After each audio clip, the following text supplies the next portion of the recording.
Estimados productores de alimentos de nuestra querida República Mexicana, estamos ya aquí una vez más en su programa Amanecer Campirano, como todos los días, temprano en la mañana, listos y dispuestos para poder ofrecerles a ustedes un momento de calidad con noticias, entrevistas y muchas cosas más.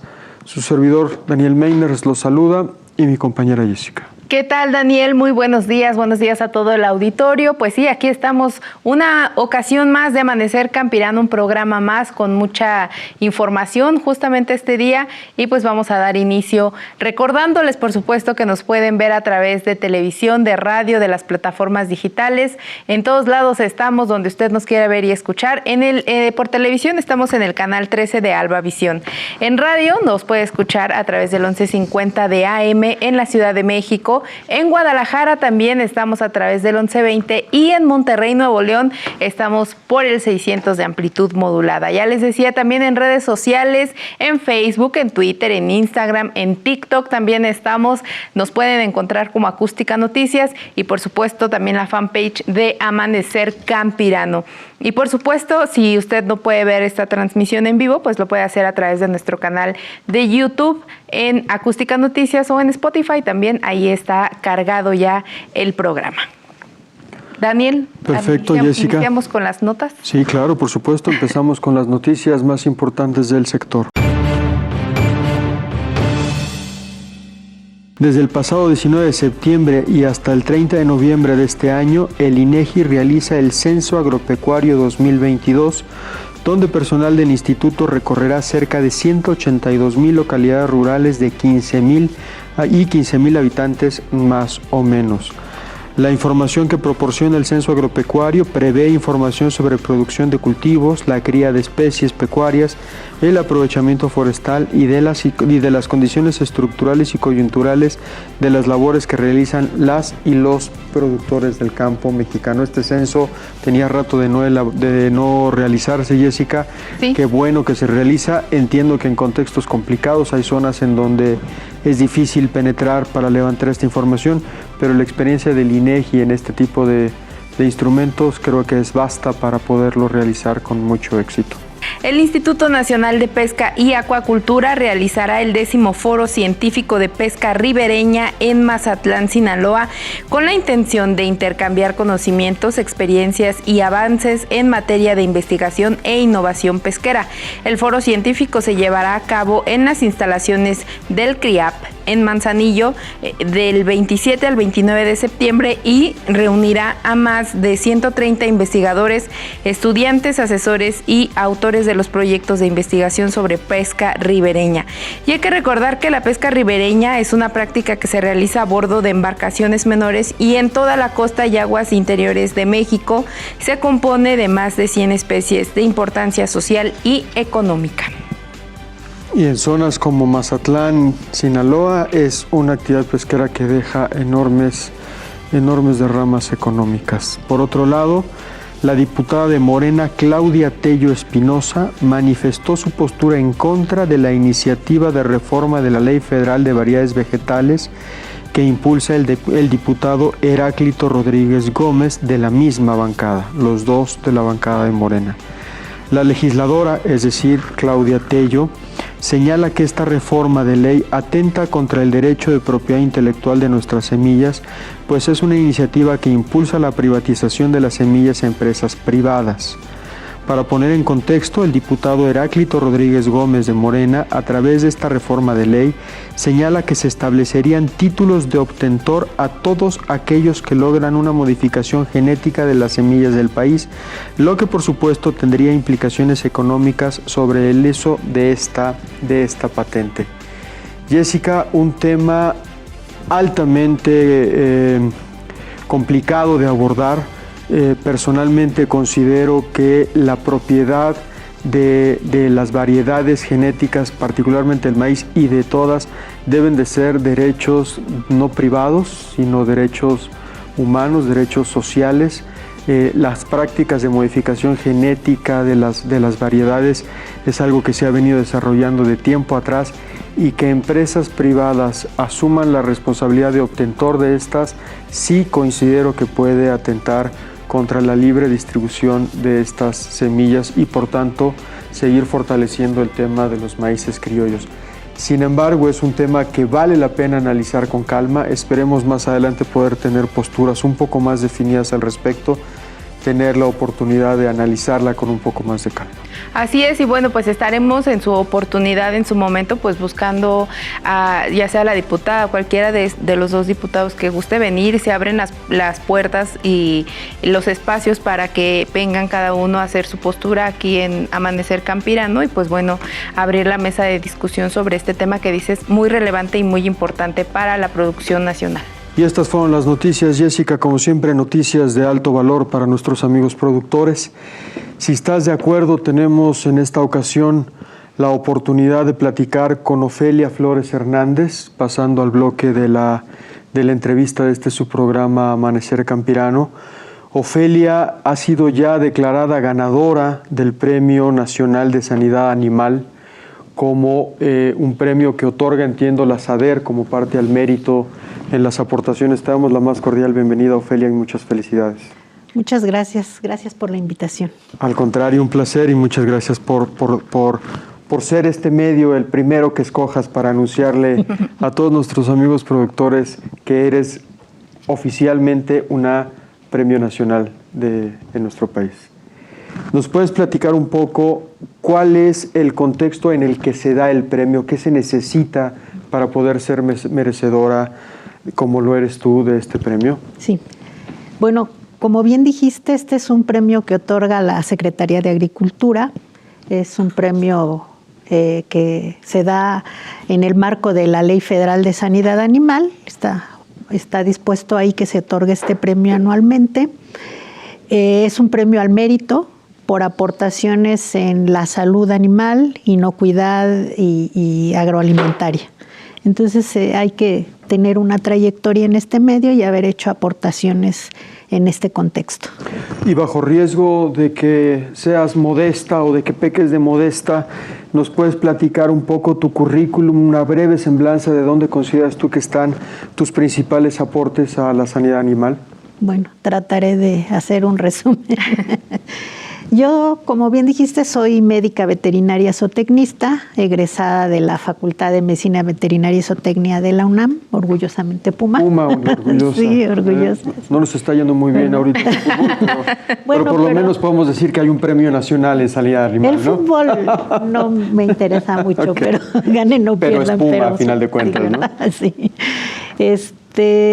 Yo egresé en el 85 de la licenciatura.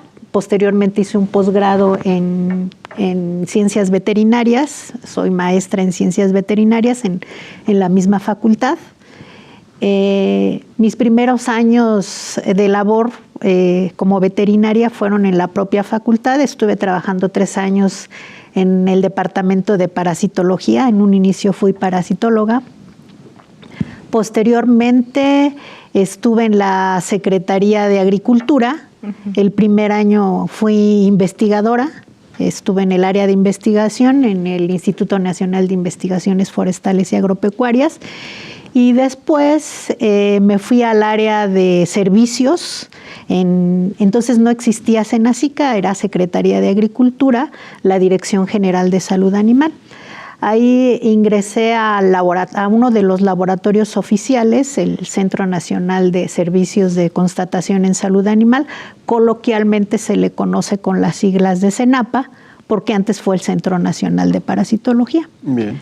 Yo llegué buscando trabajo como parasitóloga, pero me ofrecieron un trabajo en el área de toxicología, que era en ese año lo que había, en el 90. Postulé para ese trabajo y me quedé en el área de toxicología, que fue un área en la que tuve 20 años de desarrollo y que creo que es en donde pude colaborar con mucho más ahínco en esta parte técnica, desde pruebas de laboratorio. En ese laboratorio, en el área de toxicología, lo que se hace es, la Secretaría tiene por ley que vigilar productos alimenticios de origen animal, carne, huevo, leche, tanto para exportación como importación. Entonces hay un programa nacional de residuos tóxicos y contaminantes y de reducción de patógenos. A mí me tocó la suerte de que ese laboratorio migró, estaba en Santana Tecámac, en el Estado de México, migra hacia Jiutepec, Morelos, y a mí me toca esa fase de implementar métodos de laboratorio. En esos años, México es un exportador e importador de productos, entonces uno de nuestros principales clientes es Estados Unidos. En esa etapa en la que se migra el laboratorio, Estados Unidos nos tenía canceladas las exportaciones de carne porque no estábamos vigilando adecuadamente, conforme a su normativa, los contaminantes en la carne. Principalmente contaminantes relacionados con medicamentos veterinarios, con el uso de algunos plaguicidas y algunas sustancias tóxicas que pueden ingresar en la etapa de producción. Entonces, yo tuve la fortuna de, con el equipo de trabajo, ayudar a implementar la metodología, y eso sirvió para que Estados Unidos retomara otra vez a los mercados mexicanos, nos volviera a comprar y abrir nuevamente una fuente de ingresos que desde los años 90 ya era importante y sigue siendo muy importante. ¿Y cuánto tiempo estuvimos castigados en el mercado de Estados Unidos por la falta de esta aplicación metodológica? Mira, no recuerdo, pero fueron varios meses. Entonces, debe de haber sido cerca de un año. La verdad es que no recuerdo cuánto. Yo estaba en el laboratorio más dedicada a hacer... a resolver el problema. Sí, a resolver, porque además en esa primera etapa montamos cerca de 60 compuestos que había que vigilar de alto nivel, porque además es metodología de muy alto nivel de dificultad.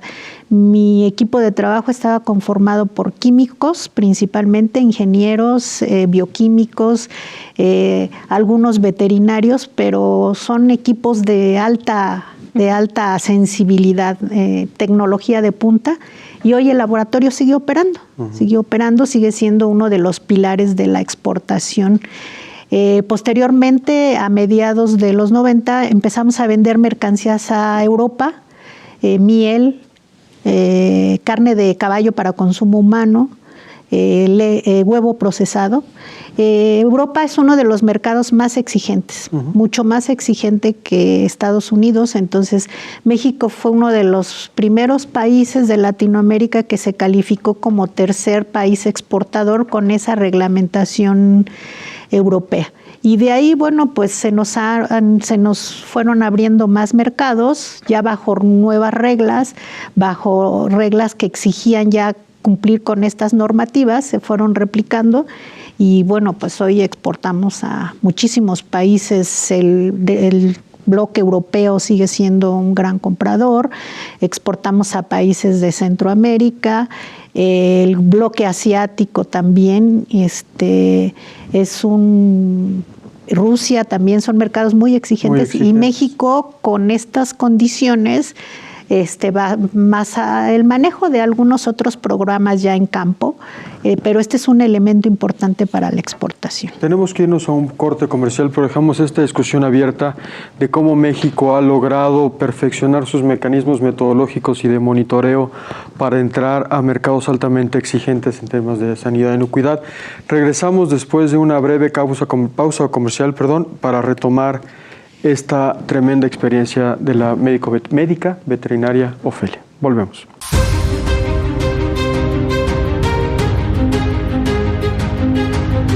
De vuelta estamos, amigos productores de alimentos de nuestra querida República Mexicana, en su programa Amanecer Campirano, recordándoles que tenemos en este momento el honor, la oportunidad de platicar con la médica veterinaria Ofelia Flores Hernández, quien acaba de ser designada merecedora del Premio Nacional de Sanidad e Inocuidad, premio que entiendo da la Secretaría, la OISADER, un premio que se da por ley, que se publica en el Diario Oficial de la Federación, que tiene un valor altamente importante para nuestro país, un premio nacional. Para ser postulado tienes que ser mexicano, mexicana. Ofelia, nos platicabas un poco, estábamos más o menos por la década de los 90, de tu trayectoria, de cómo a partir de la experiencia para resolver los problemas de falta de monitoreo para el mercado estadounidense y gracias a esa experiencia se logró también entrar a mercados mucho más exigentes como el europeo, el asiático y otros muchos, gracias, entre otras cosas, a tu colaboración en el área de laboratorio, ¿no? Sí, realmente, bueno, este fue un equipo de trabajo que tiene que ver, la pirámide se sostiene por la base y pues también la alta dirección, el apoyo de la alta dirección siempre es importante para que se puedan desarrollar estas situaciones. Yo tuve la fortuna que con esta experiencia pude representar a México en varios foros, en comités de medidas sanitarias y fitosanitarias, que es donde los países discutimos las medidas para intercambiar mercancías con varios países. También tuve la oportunidad de representar a las delegaciones mexicanas, varias veces encabezándolas, en foros de discusión de normativa internacional, el Códex Alimentarios, que es uno de los principales, en donde se gestan las normas de alimentos para los países, en donde están los países reunidos, cerca de 200 países, discutiendo la normativa sobre alimentos. En la Organización Mundial del Comercio también tuve la oportunidad de estar en algunos foros defendiendo la postura de México, en el Organismo Internacional Regional, en la Organización Mundial de la Salud Animal, la OMSA, antes conocida como OIE, que es el equivalente a la Organización Mundial de la Salud, a la OMS, pero en medicina veterinaria. En todos esos foros de organismos internacionales pude participar regulando la postura de México y defendiendo los intereses nacionales en términos de normativas que regulan los mercados. Una voz totalmente autorizada y referente para nuestro país. Así es, porque tienes que acudir con la acreditación del secretario en turno. Y con el background y la experiencia sobre los hombros. Jessica. La experiencia y el respaldo que te da todo el haber trabajado desde el laboratorio y toda la carrera que ya nos contaste. Pero dinos una cosa, ¿tú te esperabas este premio? O sea, ¿en algún momento pasó por tu mente que dijeras... O sea, obviamente uno va a trabajar y dice, bueno, va a trabajar, a hacer su trabajo, lo que uno sabe hacer, lo que a uno le gusta... Pero en tu experiencia, ¿tú te esperabas recibir en algún momento un premio? No. ¿Y en específico? Ninguno, realmente. Ajá. Y menos, porque al final de cuentas, este premio es como el Oscar de la medicina veterinaria en México, ¿no? Como el Ariel del cine. ¿Sí? Exacto, Es, sin temor a equivocarme, quizá el premio más importante en el medio de sanidad animal. No me lo esperaba. Como dices tú, uno no trabaja para recibir premios. Exactamente. Y a veces incluso te gusta tanto tu trabajo que de repente en alguna locura puedes decir, si me sacara la lotería, a lo mejor hasta vendría a trabajar gratis, ¿no? Que no conozco a nadie que lo haya cumplido, ¿verdad? Pero tendría que ganarse la lotería, ¿no? Sí. Pero no, cuando la primera persona que me habló para proponerme la postulación, lo dije como que me quedé pensando y dije como que me está sobrevalorando. Además es un amigo muy querido que en el medio y que él sabía que en un momento dado yo tenía más confianza en mí que yo misma. Y bueno, también el otro mérito que yo valoro es que fui postulada por 3 asociaciones, 2 de farmacéuticos en México, de empresas mexicanas, la ANALAB y la Induvet, y por el Consejo Nacional de Fabricantes de Alimentos para Animales, el CONAFAP. ¿En qué radica aquí mi sorpresa? Yo, el siguiente tramo del que no hemos platicado, trabajé regulando esos sectores, al sector farmacéutico y de alimentos para animales. Entonces, como quiera, yo era el juez. Juez y parte. Sí, el juez de todo lo que ellos hacían, ¿no? En normativas, en vigilancias, en fiscalizarlos. Y el hecho de que un sector al que tú regulaste te proponga, la verdad es que tiene un valor en términos afectivos muy importante. ¿Hay un trabajo en específico que sea el que se postuló o es en general todo el trabajo que has el hecho? El currículum. Ajá. La evaluación es curricular. Completa. Pues pero sí. coincido contigo, o sea, que te postulen aquellos a los que regulas, quiere decir que tu actividad reguladora estaba bastante bien hecha, ¿no? Les digo yo que es como si mi suegra me hiciera mi fiesta de cumpleaños, ¿no? Así es. Es un símil. La analogía es muy pertinente. Oye, Ofelia, la verdad es que, bueno, reiterar nuestras sinceras felicitaciones. ¿Cómo ves a México en el panorama internacional en términos de sanidad y inocuidad? Hoy eres una voz autorizada, reconocida a nivel nacional. Tu posición y tu opinión debe ser tomada muy en cuenta. ¿Hacia dónde vamos? ¿En qué posición está México en este momento en términos? Porque aquí damos noticias todos los días que la balanza comercial está muy bien, que tenemos productos tope en niveles de exportación, que tenemos muy bien reguladas las importaciones. Por lo menos en términos de opinión pública no se identifica que México tenga focos rojos prendidos, y cuando se prenden focos por la gripe aviar o alguna, la noticia que damos es se está atendiendo, ya se encuarentenó, ya se está atendiendo. ¿Tú coincides con este panorama de la posición de México en el mundo en términos de sanidad y inocuidad? Sí, yo creo que México en términos agroalimentarios es un país muy pujante. Y esta pandemia nos vino a mostrar que este sector no se doblegó, al contrario, creció. Yo lo seguí monitoreando, a pesar de que yo salí de Senacica en diciembre del 2019, seguí monitoreándolo porque todavía colaboro con algunos comités que trabajan con la Secretaría y trabajo como asesora de algunas empresas del sector. Los números no mienten. Siguieron creciendo, el área que yo manejo son farmacéuticos y alimentos, fueron para arriba, nunca dejaron de ser indispensables. Las empresas farmacéuticas no cerraron, las proveedoras de alimentos para animales tampoco. Quizá han tenido un poco de problemas en términos de insumos, de la importación. Por ejemplo, la industria farmacéutica, la mayoría de las materias primas vienen de Asia.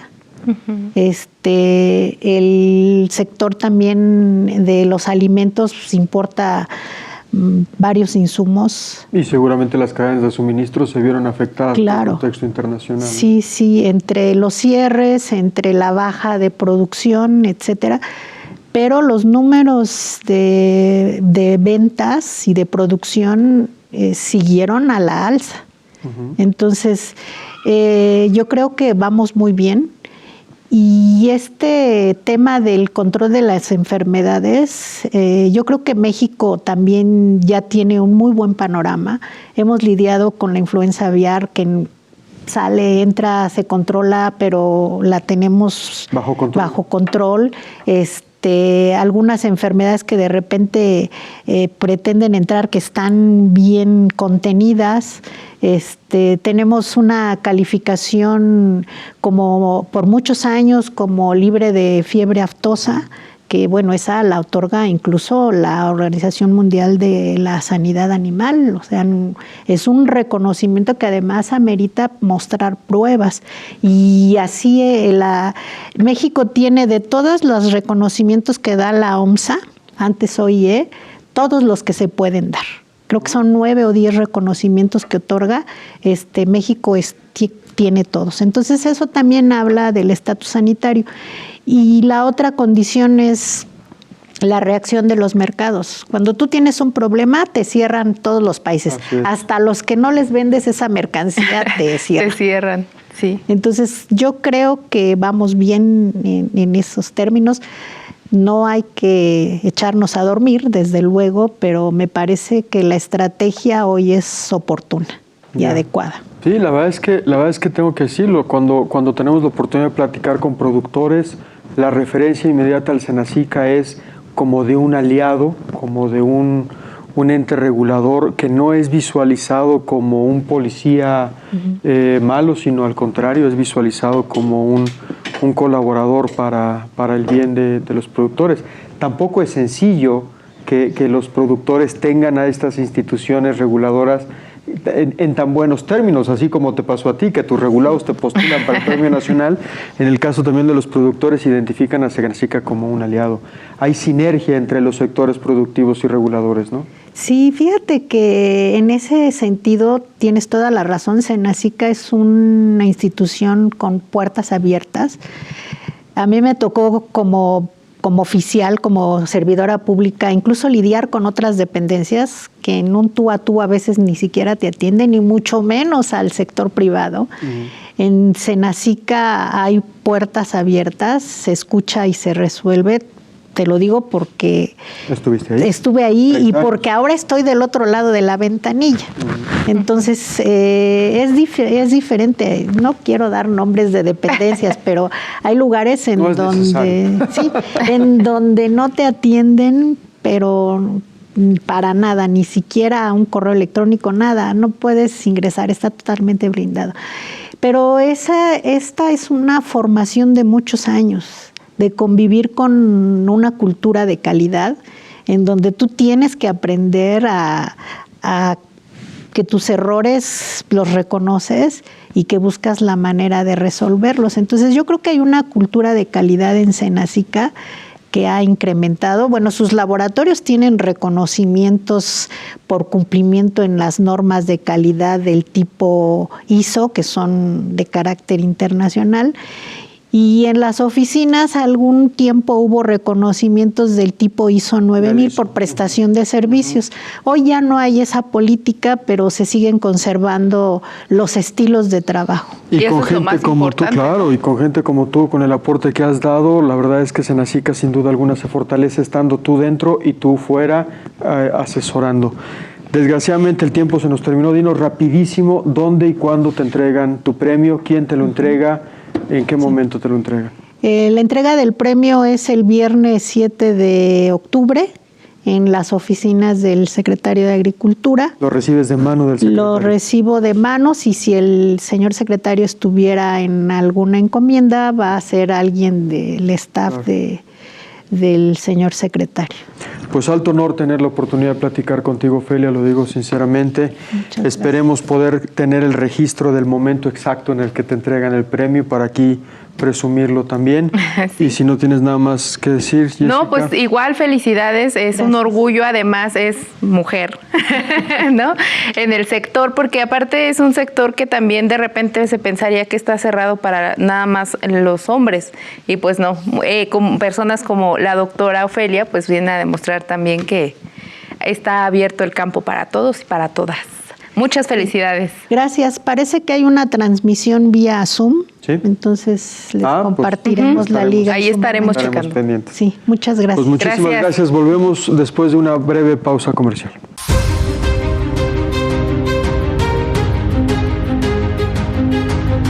Estamos de vuelta después de una breve pausa comercial y después también de haber tenido la oportunidad de platicar con la médico veterinaria Ofelia, Premio Nacional. La verdad es que no todos los días puedes presumir que platicaste con un Premio Nacional, Jessica. Nacional, exactamente. Alto honor poder tener la oportunidad de platicar con ella. Y ahora, pues te cedemos los micrófonos a ti, Jessica, para nuestra querida sección Empieza con todo. Gracias, Daniel. Y pues sí, vamos a empezar con todo. Este día vamos a hablar de una hortaliza que es muy picosa, pero también es muy nutritiva. Empieza con todo, es el rábano. Por su alto contenido de agua, el rábano tiene un bajo aporte calórico, pero alto poder nutricional. Los rábanos son bulbos rojos y carnosos de piel roja o rosada, básicos en las fiestas patrias, pero por su fuerte y picante sabor no están aptos para todos los gustos. Usualmente se consumen como acompañante del tradicional pozole o rebanado solamente con limón, sal y un poquito de chile piquín. Esta hortaliza pertenece a la familia de las crucíferas y puede cosecharse en aproximadamente 1 mes y medio después de su siembra. Entre las bondades de este cultivo destaca que sus semillas pueden germinar en suelos o macetas con una profundidad mínima de 10 centímetros, aunque cuando se cultiva se recomienda hacerlo en pequeños surcos con una profundidad de 1 a 1.5 centímetros, dejando de 8 a 12 centímetros entre ellos.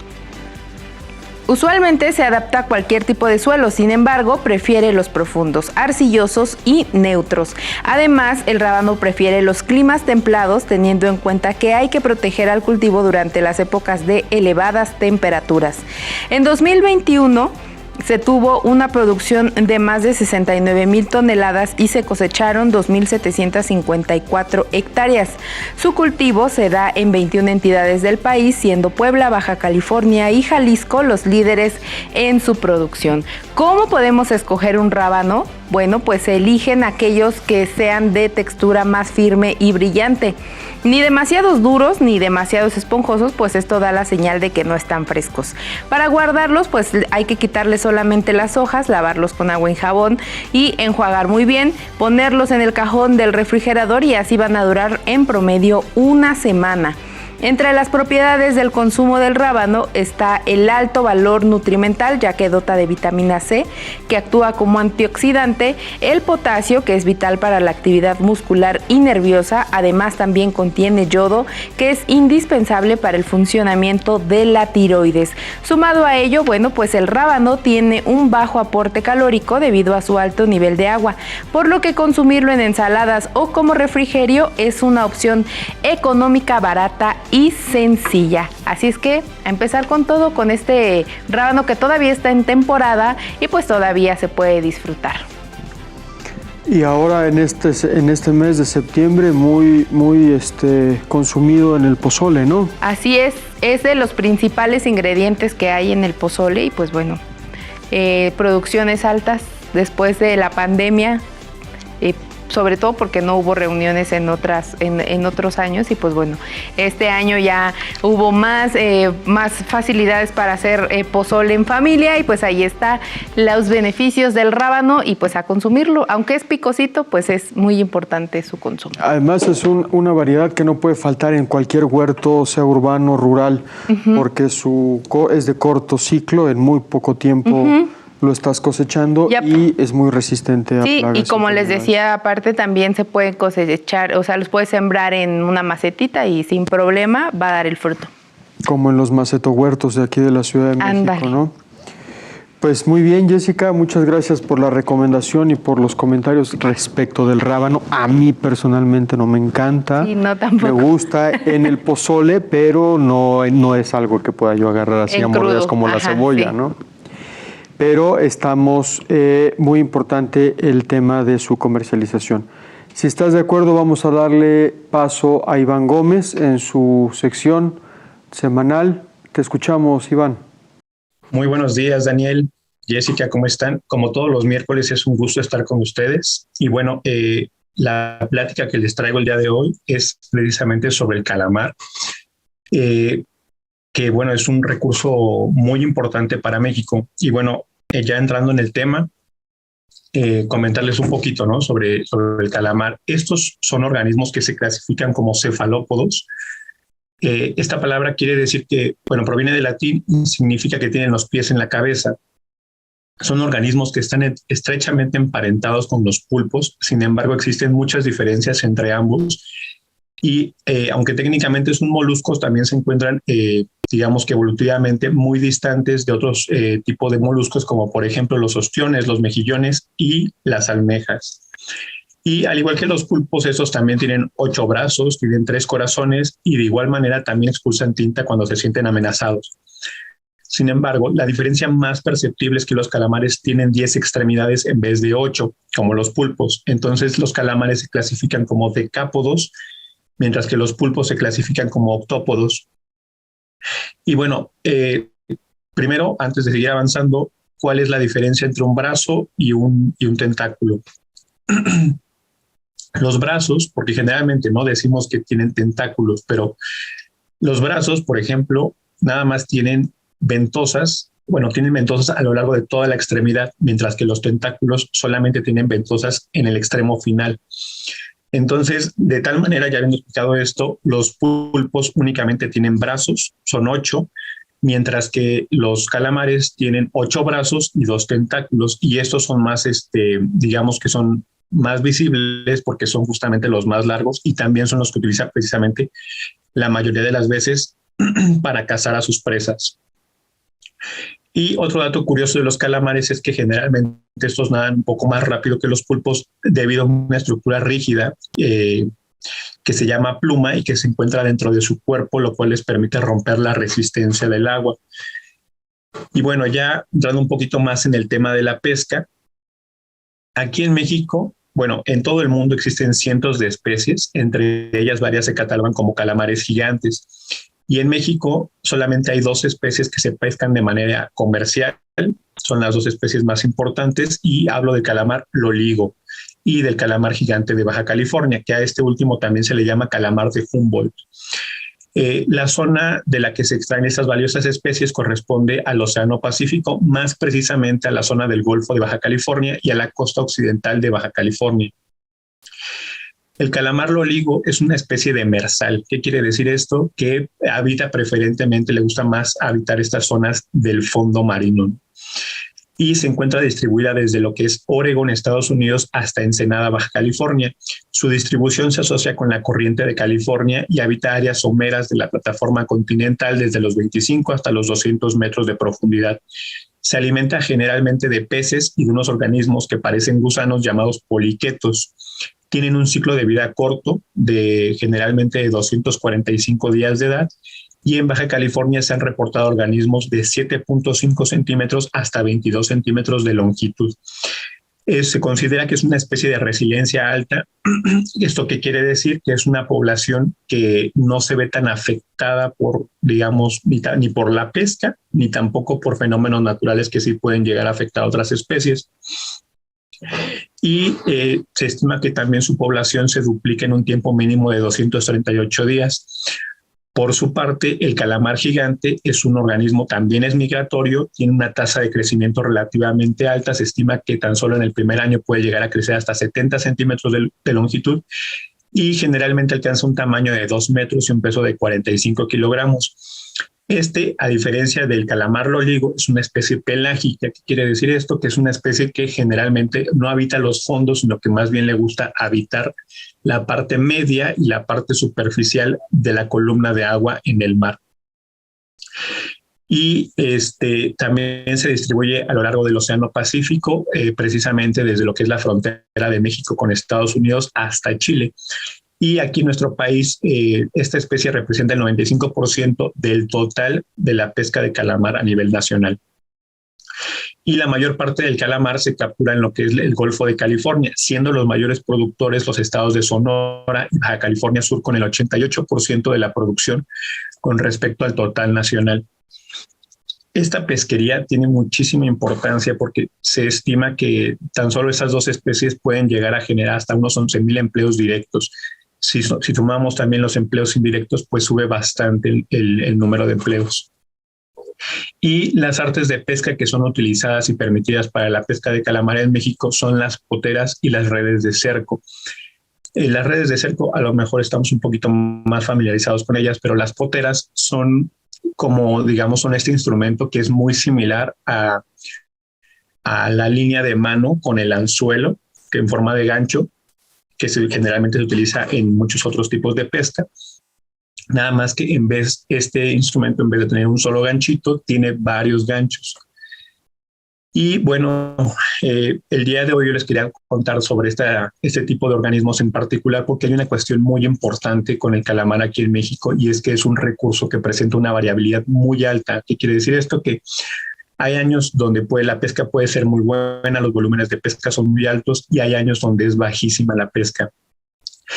Y aunque se considera que hay muchísimos factores que influyen en su población, el consenso general es de que la disminución de las capturas se debe principalmente a efectos climáticos combinados, como por ejemplo el efecto del Niño, el relajamiento de los vientos y las urgencias en la parte central del Golfo de California, aunque existen artículos científicos que explican que las fluctuaciones de las capturas se deben, al menos en ciertos periodos, a los efectos de la pesca, como fue la drástica caída de la población de calamar después de 2008 y que se debió a que las capturas comerciales rebasaron el rendimiento anual de la población.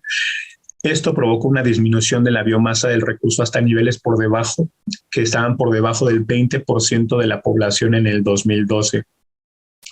Y bueno, entre los productores, entre los pescadores, generalmente existe la expectativa de una recuperación de la población de calamar, como sucedió en 1995, después de un periodo de muy bajas capturas que comprendió entre 1982 y 1994.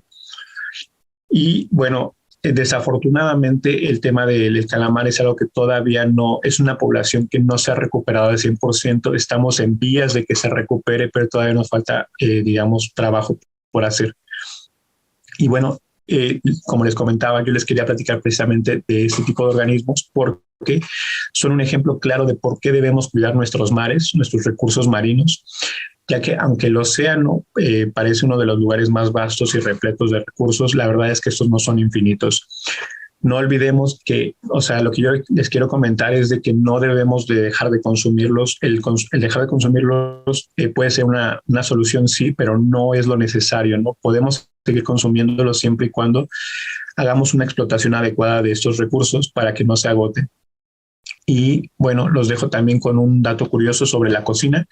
El calamar es uno de los productos del mar más económicos. En algunas temporadas sí puede llegar a alcanzar precios súper elevados, pero eso se debe a que precisamente estamos hablando de esos periodos cuando la demanda es muy alta y la oferta es muy poca. Pero generalmente es un producto económico, mucho más económico que el pulpo, y también sabe delicioso y tiene, bueno, comparte con el pulpo muchísimas de sus cualidades nutricionales. Y la mejor manera de cocerlo es en agua por aproximadamente 30 minutos. Sumamente importante no cocerlo de más, ya que esto provocaría una consistencia chiclosa o masuda. Y bueno, una receta típica del calamar, por ejemplo, podrían ser los aros, o también llamados anillos de calamar, que pueden ser capeados o pueden ser empanizados. Saben deliciosos y hay una creencia común que es de que este tipo de productos son difíciles de cocinar. La verdad es que esto no es cierto, solamente es cuestión de perderle un poquito el miedo. Y ya por último, los quiero dejar con una invitación, como todos los miércoles, a que visiten nuestras páginas de comepesca.com, pescaconfuturo.com e iPescado, en donde encontrarán a productores y comercializadores de pescados y mariscos mexicanos y sostenibles. También a que visiten nuestras redes sociales y, como últimamente, también recordarles que en octubre se viene un evento muy importante que va a ser híbrido, que es el Summit Latinoamericano por la Sostenibilidad Pesquera y Acuícola. Es un evento que se va a celebrar en Puerto Varas, Chile, pero que si alguien está interesado, alguien del público, puede acceder a través de nuestra página sustentapescaaqua.com. Muchísimas gracias. Muchas gracias, Iván, por tu participación. Como todas las semanas, tenemos que irnos, Jessica, a una breve pausa comercial. Así es, vamos a unos cortes comerciales muy breves y ya estamos de regreso en Amanecer Campirano.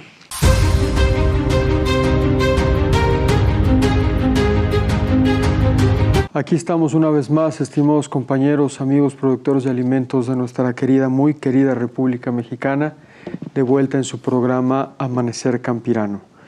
Y ahora es tiempo de que Jessica nos platique sobre un estado como Aguascalientes.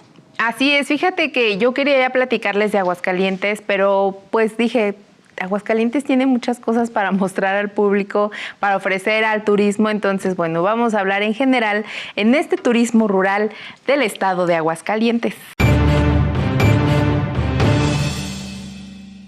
Aguascalientes es un estado rico en historia, cultura, tradición y naturaleza. Forma parte de la zona del Bajío y colinda al norte con Zacatecas, al sur con el estado de Jalisco.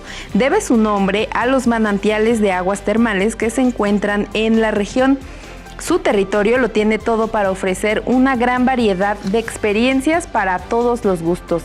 Desde vivir la Feria de San Marcos durante los meses de abril y mayo, ahí puedes descubrir su centro histórico con su hermosa catedral de estilo neoclásico toscano, además disfrutar de exposiciones, parques y fuentes del Museo de Aguascalientes, dar un paseo por sus calles y admirar sus coloridas casas hechas de cantera, hasta hacer un tour por sus viñedos y aprender de la historia de sus haciendas. Otro imperdible lugar en este estado es el visitar sus hermosos pueblos mágicos llenos de atractivos que te robarán el aliento. Tal es el caso de Calvillo, que se caracteriza por ser uno de los más grandes productores de guayaba y su hermoso arte del deshilado. Aquí podrás disfrutar de la presa de Malpaso, la Plazuela Hidalgo y el Templo del Señor del Salitre. Real de Asientos es el municipio más antiguo del estado y te sorprenderá por sus paisajes y herencia minera, rodeado de túneles y acueductos que te llevarán a hacer un viaje por el tiempo. Y no puedes dejar de visitar la parroquia de Nuestra Señora de Belém y la mina El Hundido. Para los amantes de la naturaleza y el ecoturismo, encontrarás en San José de Gracia el lugar ideal para sentir la adrenalina, como en el Parque Aventura Boca de Túnel, que cuenta con formaciones rocosas, puentes colgantes y tirolesas, además de que puedes pasear en caballos o en bicicleta. Podrás visitar también el campamento de Sierra Fría o admirar el Cristo Roto que se encuentra en la presa Plutarco Elías Calles, la más grande del estado. Deleítate además con su gastronomía en las tradicionales cenadurías, donde se van a encontrar antojitos mexicanos como las flautas o las enchiladas al estilo Aguascalientes, o por qué no, unos sopes también. No dejes de probar la birria o las chiquiadas, que son unas gorditas fritas con manteca, y para ese antojo dulce pues también puedes probar alguno de los postres hechos a base de guayaba, que es uno de los principales productos de la zona. Deleítense, visiten Aguascalientes, el lugar que ustedes quieran, el pueblo mágico que ustedes gusten, y la Feria de San Marcos, que es un Edén. Fíjate que yo nunca he ido a la Feria de San Marcos, ¿tú ¿No? sí? Sí. Justo no tiene mucho que... Fui en el 2019 y pues la verdad es que es otra experiencia. Sí. Experiencia religiosa. No quisiera hablar mucho de mi experiencia, ¿verdad? Porque... ¿No fue muy buena? Fue buena, pero no se puede presumir en televisión. Es horario familiar. Es horario familiar, exactamente. Bueno. Lo que sí es que si gustan ir... bueno, aparte era soltera, ¿no? Entonces, pues... justamente con hijo y esposo y en familia, pues no iba. Usted ya se estará imaginando en casa. Pero si usted gusta, puede ir. Creo que ya hablaste de más, ya. Pero bueno, suficiente. Ahora tendrás que ir nuevamente a la Feria de San Marcos con esta nueva faceta tuya. A disfrutar como debe de ser la familia. Feria de San Marcos. Muy bien. Pues haremos caso a tus recomendaciones para visitar Aguascalientes, este estado harto importante, además en términos agropecuarios sumamente importante en términos estadísticos para nuestro país. Y vámonos ahora con la sección de ¿Sabías qué? ¿Sabías que los biofertilizantes proporcionan rendimientos y nutrimentos para las plantas y suelos? El uso de los microorganismos tiene un impacto no solo en el medio ambiente, sino también en términos económicos, ya que su costo es menor que el de los fertilizantes químicos. Los biofertilizantes son microorganismos con una gran cantidad de funciones, entre ellas destaca el aporte del nitrógeno al suelo y a las plantas, pero también pueden generar un incremento en la disponibilidad de otros nutrimentos en el suelo, ya sea de los negativos o de los agregados por fertilizantes químicos o abonos orgánicos. Una de las mayores ventajas es el bajo costo respecto a los fertilizantes químicos y a los abonos orgánicos, lo que presenta una opción viable y accesible para las y los pequeños medianos productores que buscan incrementar los rendimientos de sus cultivos. Estos microorganismos pueden fijar nitrógeno atmosférico, ayuda a la raíz en la absorción de los nutrimentos, solubilizar nutrimentos y elementos químicos útiles del suelo y las harinas de roca, producir sustancias orgánicas fitogenéticas activas, contribuir en el control de plagas y enfermedades, así como limpiar pesticidas y biorremediar los suelos.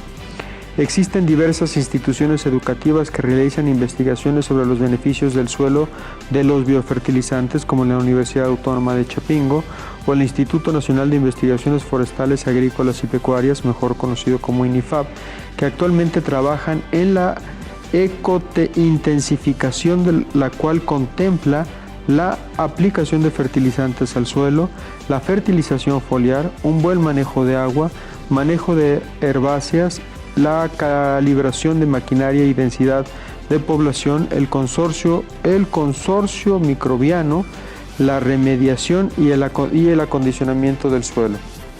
De acuerdo a una investigación de la Universidad Autónoma de Chapingo, al comparar el sistema de siembra en el maíz con biofertilizantes respecto de otras empresas que utilizan agroquímicos convencionales, el uso de estos microorganismos provocaba una germinación más pronta, así como los resultados arrojados en rendimiento, tonelada por hectárea, 7.82% con agroquímicos y 9.05% con los biofertilizantes.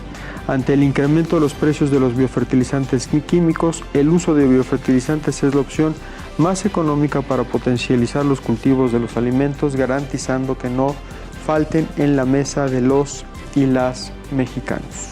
Los biofertilizantes, sin duda alguna, Jessica, son una opción muy importante y más, como bien dice aquí la nota, en el contexto del aumento desmedido de los fertilizantes químicos. No se menciona, pero evidentemente el impacto positivo a la salud por el uso de bioinsumos también es uno de los beneficios más importantes, ¿no? Y sobre todo, como ya decía en estos últimos párrafos, que potencia también el crecimiento de la producción, ¿no? Entonces, pues bueno, usarlos es mejor tanto para los agricultores también, ¿no? Porque el hecho de manejar los químicos también les traía daños a la salud, ¿no? A quienes estaban cosechando y pues bueno, a uno como consumidor también. Claro, sin duda. Además, otra ventaja enorme de los biofertilizantes es que tú los puedes elaborar. Exactamente. Tú mismo puedes tener en tu hábitat, en tu casa, en tu zona de cultivo, la posibilidad de generar tus propios biofertilizantes, compostas, bioles, foliares a suelo, que esta es otra enorme ventaja. No solo es ya no comprar. Ahora, efectivamente el uso de los biofertilizantes sin duda es beneficioso siempre, pero siempre es recomendable realizar estudios y análisis de suelos para ver la composición de tu suelo, de los nutrientes que hacen falta y en todo caso hacer un proceso de transición hacia la agroecología como lo está planteando el gobierno federal en el programa de producción para el bienestar, ¿no? Se plantean la transición a la agroecología, porque se ha encontrado que la dependencia a los agroquímicos es mucha, ¿no?